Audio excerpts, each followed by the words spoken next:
So if you Oh, think about it, sizing for clothing is arbitrary. totally. Even today it is. Yeah, everybody knows that with a dress. But a bra is it's the most difficult article of clothing to make. So they had to think up a system. So the system is actually different in every country, and there's the problem. Bum, bum, bum, sex ed, what's happening in your bed? We've got answers just ahead. Yeah, it's time for Sex Ed, the musical. Hello, and welcome to Sex Ed, the musical. I'm your host and dirty best friend, Wendy Miller. Okay, if you're a regular listener of the show, thank you again for being here every week and following and sharing the show with others. If you're a regular listener, you're also well aware that each and every episode, I'm putting more and more of my personal shit out there. You know, this is the third season of the show, almost 100 episodes in now, and as I spend more and more time getting ready to release my first book this summer, I've been on a really challenging journey. I know I've only teased bits and pieces about my life, and that's because I'm still learning how to trust being fully authentic and vulnerable. Literally, I'm having to figure that out. And part of that is, for a big chunk of my writing and producing career, I've worked with a lot of alpha dudes and mean girls who gravitate and exist basically unchecked in the TV industry. And nobody did anything about it because everyone was making a lot of money. And the problem is, any sign of vulnerability gets you thinned from that herd fast. But the fact is, in TV years, I'm now practically like 300 years old. So I've finally started shedding my final fucks about that. Plus, like many other women, I'm working through trauma, which I've been learning actually becomes embedded in you at a cellular level. Trauma is very powerful stuff, and extracting it can be painful and liberating at the same time. And I'm doing that right now, and it's not easy. Not to mention, I've done a few pretty fun things over the past few years that I'm just getting comfortable with sharing with the class. However, my new book that's coming out this summer is going to drop a serious dime on my ass. So, yeah, I've been armored up for most of my life. And I really appreciate all of you going along with me on what's been a clearly meandering path, hopefully to authenticity, acceptance, and vulnerability. So thank you for that. Now, factor in, like 99% of other women, I've been at war with my body for, and I actually asked I asked my math teacher niece to figure out the number here, 77% of my life. 77% of my life I've spent at war with my body. That's like almost my entire life, you guys. Like, for 3/4 of the only life I have, I've hated the only body I have. And in turn, I believed that it hated me. Then, during 2020, I somehow lost 50 pounds. It is a motherfucking miracle because I tried everything to lose weight and absolutely nothing worked for me. My body literally confounded the 10 endocrinologists I saw over the last 20 years. But yeah, I lost 50 pounds last year, and that completely confused me. Also, after spending 77% of my life overweight, I didn't see an actual difference. I just assumed that my scale was broken, and all of the new clothes in small sizes that now fit me were somehow mislabeled. Like, I literally thought everything I bought that fit me was obviously mislabeled. I'm serious. I asked Carl to pick up some sweatpants for me at Costco, and he came home with women's size small pants. I looked at him as if he was crazy, and then I tried them on, and they fit perfectly. So immediately I thought, well, they're mislabeled. Obviously, he grabbed the size large that somehow they called size small at Costco, those big dummies. But no, that's the size of my body now. Unfortunately, every reflection I saw of myself was my former body. I'd walk past a mirror, you walk past a window, whatever, I look over and I would see my 50 pounds heavier body. That's the only body I saw. I literally saw no difference, despite all markers to the contrary. Now, I'm pretty sure the technical term for this is body dysmorphic disorder. And no matter what any numbers or sizes said, I still felt and looked 50 pounds heavier. But I noticed that my bras looked really weird on me. And so I went shopping at a place called Jeanette Bras. And I was trying on some fun things, and I wanted to show Carl to see what he thought of my choices. So I asked the lovely bra fitter just to snap a picture of me in a particular bra. I handed her my phone, she took the photo and handed it right back to me. And then I looked at the photo, and for the first time in my life, saw what my body really looked like. I literally asked her if she put a filter on it or altered the photo or stretched it or something, and she appropriately looked at me like I was crazy. No, it was just a quick snap at Jeanette Bras, and for the first time ever, I saw my body the way it really looks. Now, this little insignificant moment at a bra shop, it might actually be one of the most pivotal moments in my entire life. I saw myself the way I actually look at Jeanette Bras. And I can't even believe I'm going to do this, but fuck, why not?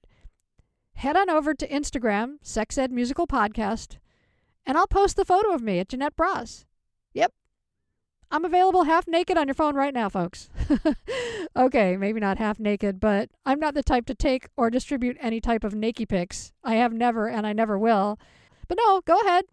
You could see me at Jeanette Bras standing there in a bra, how I really look, because it was news to me. All right. Enough about that. And I promise I'll share with you how I lost the 50 pounds and all of that stuff. But right now, I really want to talk about tits.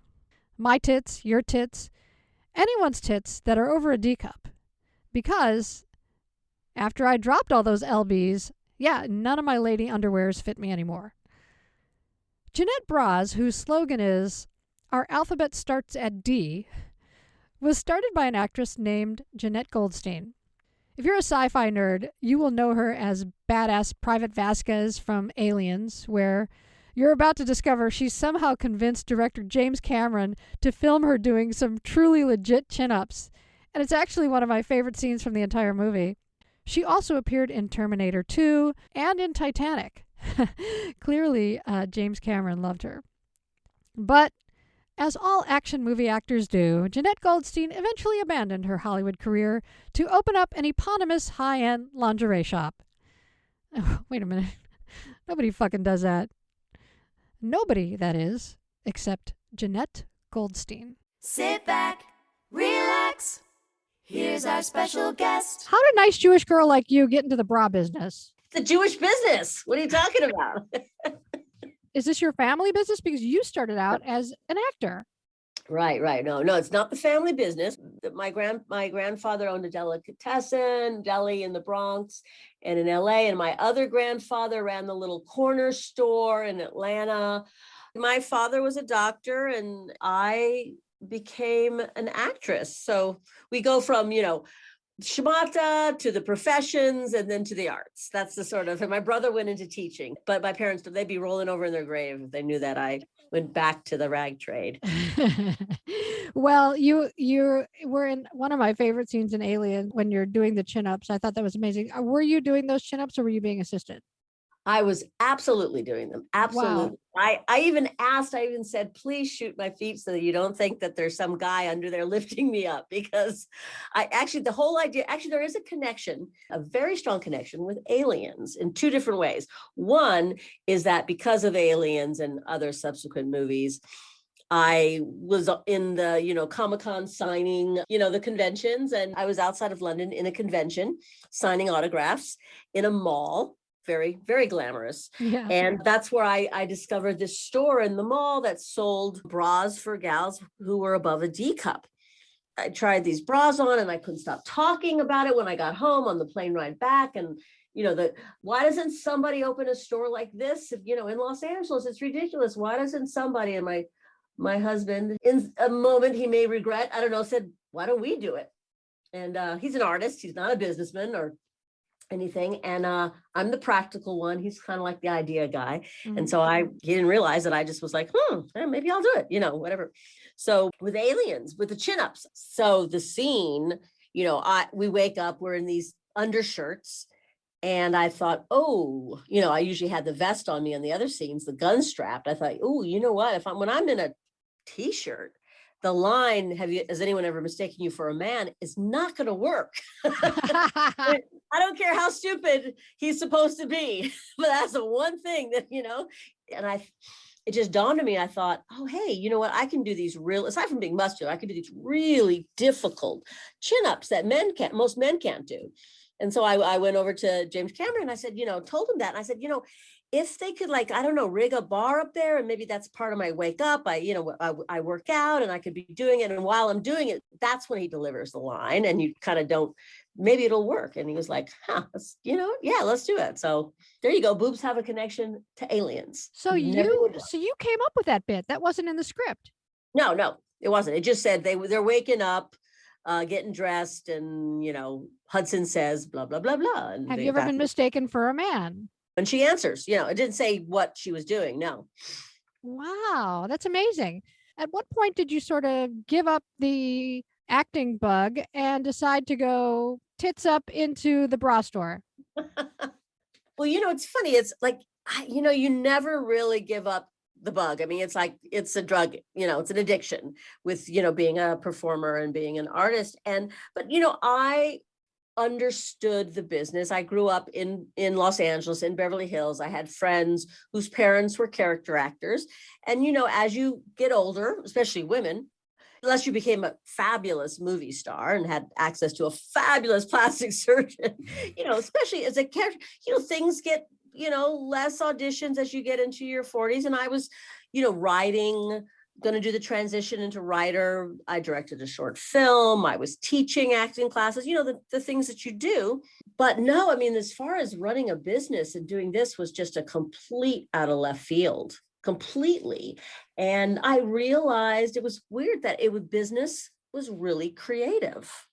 It was kind of crazy. I never thought business. I don't know anything about numbers, and I don't know about profit and loss. And my husband, like I said, he's an artist, a painter.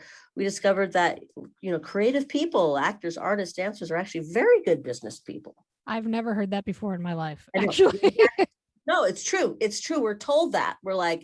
We're told, oh, you're an artist, you're not going to be able to understand these things. And it's not true, though. We looked around and we saw a lot of, ex-painters, ex-sculptors, doing business. And were you well versed in the world of lingerie per se? Like, was that a passion or something for you? No, not specifically. No, it really wasn't. I didn't know anything about it. I was a small woman. My bras did not fit. I knew that I had like a small rib cage and a large cup size. And I tried to find the smallest band with the largest cup, if I could find one. You mean for vanity, or just because you thought that's what it was? Oh, no, not for vanity. My rib cage is tiny. Okay. I'm an hourglass. So, it's like structurally, you try to get a 34 and you go, okay, that fits. And it's a D. Well, that's the biggest cup they have, right? There's nothing more than D. I'm falling out of it. So I'm like, okay, I guess I'm a double. Let me find a double D. Oh, double Ds. This is, are found on the 40 bands. I put a 40 band and it drops to my knees, it's so big. And that's how most women, you're like, well, I guess there's something wrong with me. I'll just buy this thing. First was my mind was blown that, what? How is this so wrong? Well, I'm trying to understand why wasn't this available in the US? The sizing is also kind of wackadoodle, which I learned from watching that TED Talk. A 36C could be the same thing as a 34D or a 38B. So there was no sizing before. Women wore corsets, right? They wore corsets. And then in the 20s, they wore these like undershirts, but then at that point, the look of, flat chested was very much in. Right. Clothing was, if you were poor, you made your own clothing. if you were rich, someone else made your own clothing. So you don't have to worry about a size. Size only came into when you did it yourself and you went to a store and they had to go, oh, okay, this dress, it's kind of small. What do we call it? It's a number. So if you think about it, sizing for clothing is arbitrary. Totally. Even today it is. Yeah, everybody knows that with a dress, but a bra it's the most difficult article of clothing to make. So they had to think up a system. So the system is actually different in every country, and there's the problem. So they thought, okay, the system is going to be a band is a number, and the cup, which is volume and circumference and depth, and let's just use a symbol. But then nobody agreed upon what that symbol represented. Jeez. No. And so every country made up their own thing. Like, in America, we just love the letter D. It goes, D, E, F, G, H, I, J. England, they decide to do double letters, double D, except for E.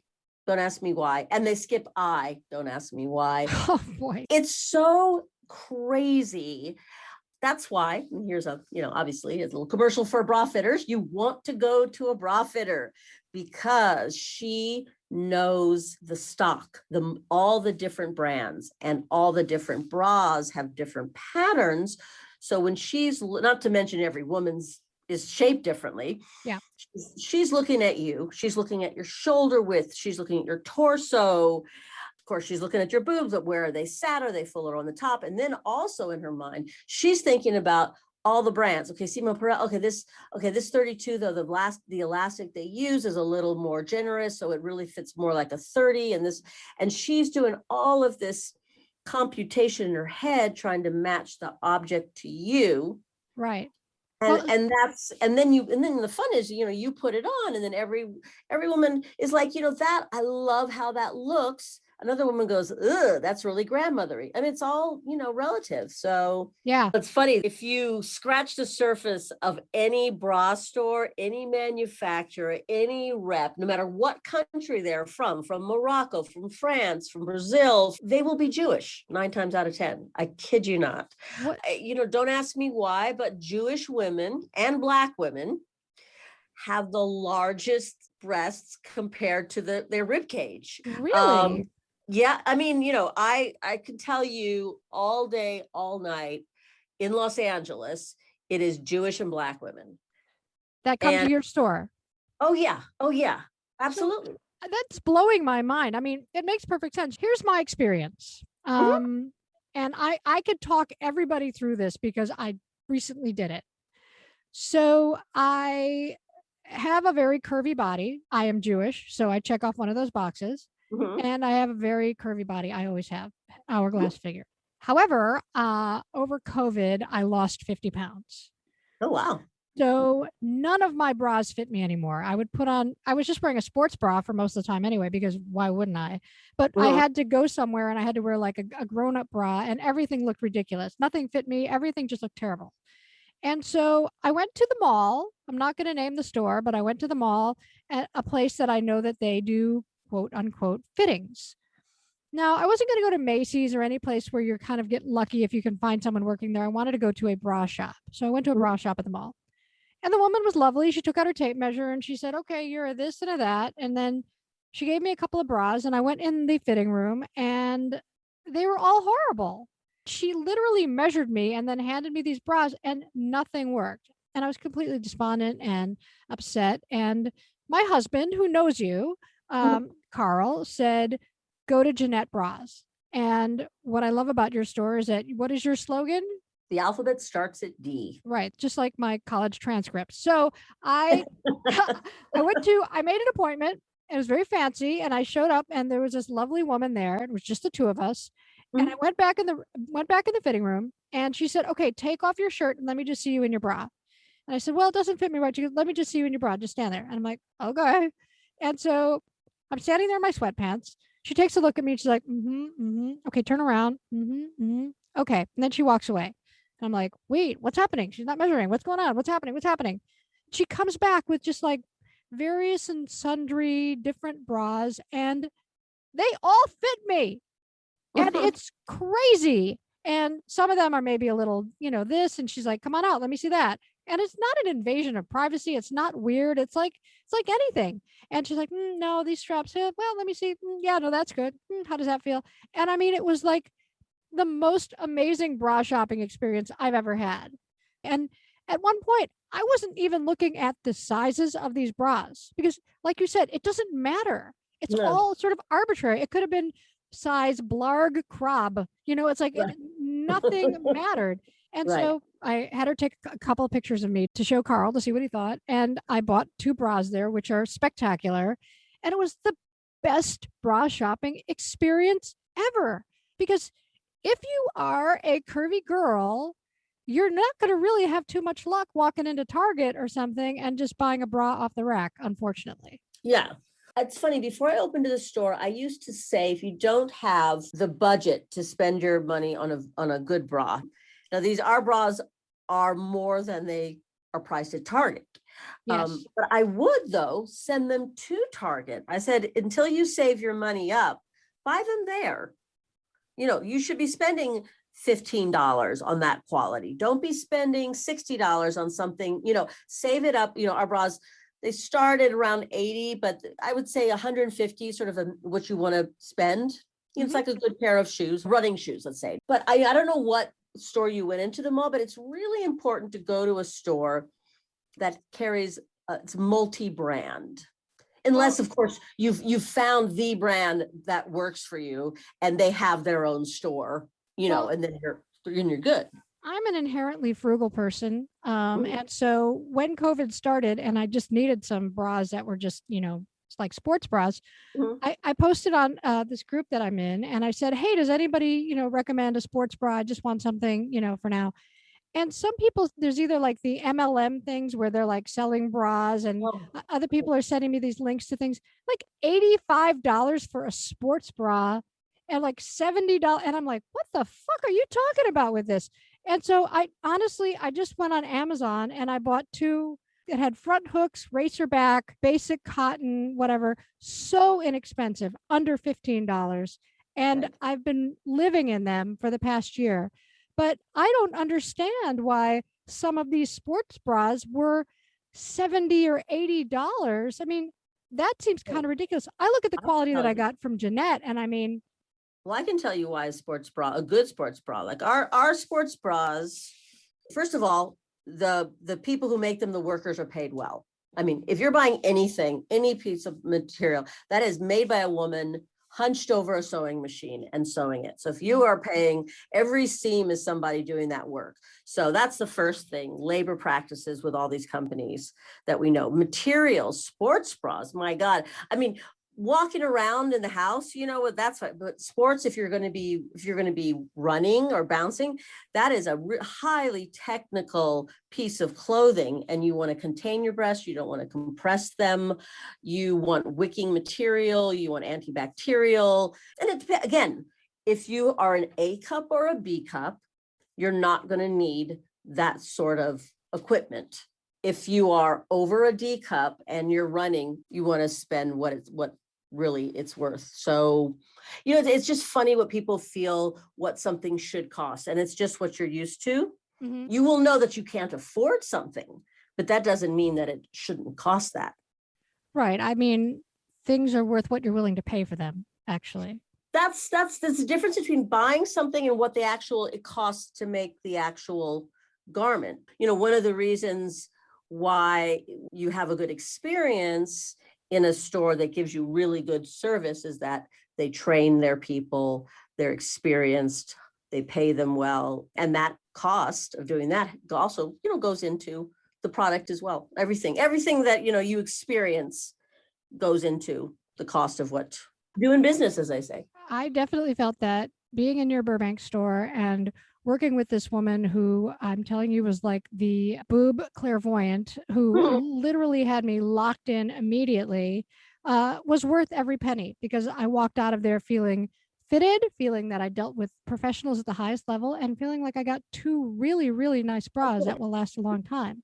Yeah. But I just don't understand the fluctuation in bras. And I think it's just because women are just very easy to take advantage of price-wise? I think sometimes also we're told, I mean, this is a conversation that comes up all the time. Someone will say, they'll use the word, oh, I splurged on this bra that was really well made, and not like just I'm going to wear it one time. This is a bra that you're going to wear, cost per wear, you're wearing at least 3 times a week, and it lasts 3 years.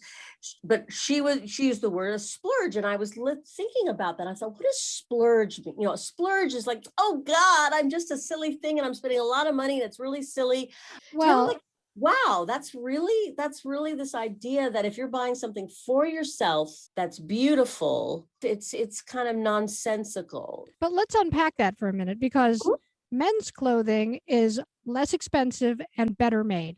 Women could be charged 10 times more than a guy for a pair of jeans. And the men's jeans will have pockets that actually work and will last a long time. And the women's jeans will be tiny with like little tiny zippers that break and fake pockets. And, we just have to put up with that because there is inherent sexism in our clothing. There is. It's no mystery that women are charged more at the dry cleaners for their clothing. Women are charged more than men for haircuts. I was at Target and they had some laxatives there, and then they had like the pink lady laxatives, and it was the same strength and the same everything. And the women's laxatives were like $1 more. Oh, really? Yeah, this is a pink tax. Women are charged a lot more for clothing that's just not as durable or well made. It's a fact. Yeah, I used to always go to like vintage stores, secondhand stores when I was in high school and buy things because I didn't have the money to buy fancy clothes. And then as I got older, I remember somebody saying, try these jeans on. I was like, what? These cost what? She goes, try them on. You're in your 30s. And I was like, oh my God, you're right. So then I discovered the resale, but it's all what you feel like you want to spend your money on. I always say, like, my husband has been wearing glasses since he was like 6 years old. And so he spends so much money, but I get it. It's on his face and he has to see. And I'm like, I pick it up at home to read, the New Yorker or something. And it's the same thing with bras. If you're smaller, but if you don't care, then you don't spend the money. It's what's of value to you. I absolutely agree. And I think you should spend more money on your foundations, as they used to be called when I was a little kid, because they make or break your silhouette with what you're wearing. Absolutely. Yeah. You could see a woman wearing a tight shirt in the right bra and the wrong bra, and it makes a huge difference. Oh, yeah. I mean, it's also just how you feel. I mean, I put on a bad bra for some reason, and I know it's the bra, and I feel like I've done something wrong. And I'm like, oh, take that bra off, take that bra off. Put something beautiful on that fits, like you put something on, like I always wear. I mean, that's where it's sort of convincing women. I love it when they go, I just need an everyday bra. Oh, really? What is it? Just something beige, and like, because every day you want to feel really, but just tell me, what do we do to ourselves that we have these rules that maybe we grew up with, what is it, and that's a really interesting thing when someone comes in, you don't push them beyond their comfort zone, but you just say, what do you mean? What do you do every day? What do you mean? Oh, I need something beige. I was like, oh, do you wear white all the time? Or you have a uniform that's white?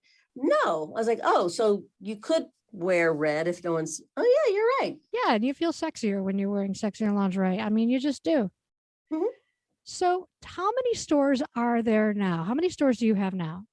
We have 4 in Los Angeles, East Hollywood, West LA, Pasadena, and Burbank, one that you went to. And then we have one in Atlanta, Georgia. And how is it going? How's business? Well, I'll tell you, that little pandemic thing? Yeah. Oh my God. Business is unbelievable. I have amazing clients. Next week is going to be 12 years. And it really, if it weren't for them, reaching out to us and staying, loyal and doing sort of things, it was hard. It was definitely hard. What made it almost even harder was that we had just opened 2 new stores a week before the pandemic. Oh, gosh. We opened Burbank on February 22nd and Atlanta March 8th. Wow. And so this past year has been, crazy, but we survived and things are going great. I mean, we are hiring like mad now, which is interesting. A lot of businesses, those of us who survived, we're facing a new crisis, is that we can't hire enough people. That's a high class problem to have. Yeah, it really is. Yeah. One thing that I noticed is that you don't just have regular everyday bras, you also have some more kind of fancier stuff. And do you even Hmm. sell some fetish wear there? We do, we do. Well, the type of bras that we have, so our lane, our niche is D and above, which is, it starts as small band as 28D. That's a very finely boned, I should say, not slim, finely boned, up to 44. But we also specialize in fashion forward bras. So they're beautiful and sexy in every way. Maybe a couple of years ago, or a year and a half, we started bringing in kink wear. The high end is luxury kink, and we have Bordelle, which is an amazing English brand. It's a cult brand. I don't know if you know about it, but it has this like old-fashioned corsetry vibe to it, with these beautiful accessories that sometimes they look like motorcycle parts, very structural. I've always been a fan of Bordelle, and you wear it with the bras that we sell because a lot of kink wear is made for smaller busted women because it's hard to make a bra. So we tend to buy harnesses and pieces that you can layer over our underwear or layer on top of your clothing. And, it's going good. We during the pandemic, we did a little pivot to, for the first time, having an online shop. It's called Jeanette Nuit, Nighttime Jeanette. And it is where you can buy our kink wear and anything that we sell that's not bra sized. So our lounge wear, so that kind of stuff. Right. You can buy it in the store. You can come in the store. Or if you know what you want and there's a piece, you can find it and you can, put it into your cart and buy it. And it's doing very well. It's, it's a slower rollout, which is fine. And we're trying to sort of brand it the nighttime part of Jeanette Nuit. But, people, they like coming into the store and trying it on, Yeah, and online shopping is very difficult because the whole point of your store is to be professionally fitted, and it's not like you can do the Warby Parker thing where you have somebody do a Zoom with a specialist and then they ship you 10 bras and they ship them back. I mean, that just cost prohibitive and just sounds like a nightmare. Yeah, it's interesting because that you say that. I mean, during the pandemic, the other thing that we started doing, and this was especially when we had to close down completely, we kept in contact with our customers and we started speaking to them on Zoom like everybody did. And then we thought, well, maybe we can, since we fit by eye, we don't have a tape measure, let's see if we can fit virtually. Now, it's not going to be as good as obviously walking into a store, but it's certainly better than what the customer has with doing a fit quiz or an algorithm or, somebody on a headset. So we developed this, what we call remote fitting, where instead of making an appointment at one of the stores, you choose remote and your fitter appears on the Zoom call with you. And she does the same thing. It's like you walked into the room. You talk about your life. You talk about what you need. She looks at your rib cage and she is in the store. And so she'll bring out the bras that she happens to have there and she'll show them to you on the screen. It takes longer, like you said. She'll follow up with an email. She'll send you the photographs and descriptions of what she thinks will work. Then, you do the shipping and we try to minimize the back and forth. Like you said, that's a nightmare. Yeah. But, it's interesting. It's worked for, of course, people who don't live near LA or Atlanta, but it's also worked for the customer who, didn't want to leave their home before they were vaccinated. But it's also, no matter how much you say bra fitting is great, they're nervous. They don't want to go and see a stranger. So this is the way for them to dip their toe into what a bra fitting is like. And then maybe they go, you know what am I, crazy? I'll make an appointment and walk into a store. Are you looking for worldwide domination, or are you thinking maybe 5 stores is a good start and that's kind of what you're thinking? So we are working on operationally that, each time you go to a store that people, it's the same experience and it doesn't seem like it's a corporate, we don't want to grow too fast where you go, oh, it's not like how it used to be. So it makes me feel really good that you said you went to Burbank, which was our newest LA store. And it sounded like you had the same experiences that you would have at the store that's been there 12 years. People all the time say, oh my God, open one in New York. Oh, I wish you had one in Chicago, that sort of thing. And that feels really nice for them to say that. But right now it's just, it's fun to be alive. It's fun to have survived. Right. How about that? Yeah. And I do have this to say, folks, all you got to do is jump on a plane. It's a 5-minute ride from Burbank Airport to Jeanette Bras. Go It's there, true. get fitted, buy a bunch, have lunch somewhere in beautiful downtown Burbank. I should be mayor of Burbank. I love it so much. And then get back on the plane and fly home. You can do the whole thing in an afternoon, basically, depending on how far you are from Burbank. Literally 5 minutes away, True. in and out of Burbank Airport in 20 minutes. And I think that that's a perfect way to spend a day for the full-figured gal like me or you. Yeah, it's one of those great airports where you just put your car in the lot, you walk over there, you get on the plane, you feel like you're in the 1950s or something. It's the great. greatest. Yeah. Just a little day trip for your tatas. I think everybody should have one. So in the world of tits, things are looking up. I think. Yes, there's gold in Lindar Hills. Jeanette, it was so great for you to spend the time with us and talk to me about your business and explain the world of boobies and bras. And I'm a big fan. I hope to go back there. I hope to have a book reading there one day. I just love the store. Yeah. I felt warm and welcome there. And literally the people you have working there are like wizards. So I highly recommend to anybody whose alphabet starts at D to get your D's over to Jeanette Bras, because you will love every piece of it. Thanks, Wendy. If you like the show, please comment below. Thank you to my guest, Jeanette Goldstein of Jeanette Bras. You might not have a life-altering experience there like I did, but you will definitely have a breast-altering experience and the best bra-fitting experience ever. To find the Jeanette Bras nearest you, there's only 5, but to find the Jeanette Bras nearest you, go to JeanetteBras.com. The link is in my show notes, and I'll set you right up. Sex Ed the Musical is produced by Wendy Miller and Carl T. Wright. Edited by Carl T. Wright. Jingles composed by Wendy Miller, arranged by Christopher Harrison, and performed by the Sex Ed the Musical singers. Wendy Miller's book is coming out this summer, and you're going to find out all sorts of crazy shit about your girl. So stay podcast tuned for that. As always, Find us online at sexedthemusical.com. you guys, thanks again for listening and sharing the show with your friendies. Please give us a review if you haven't. And get ready for some big fun heading your way all summer long.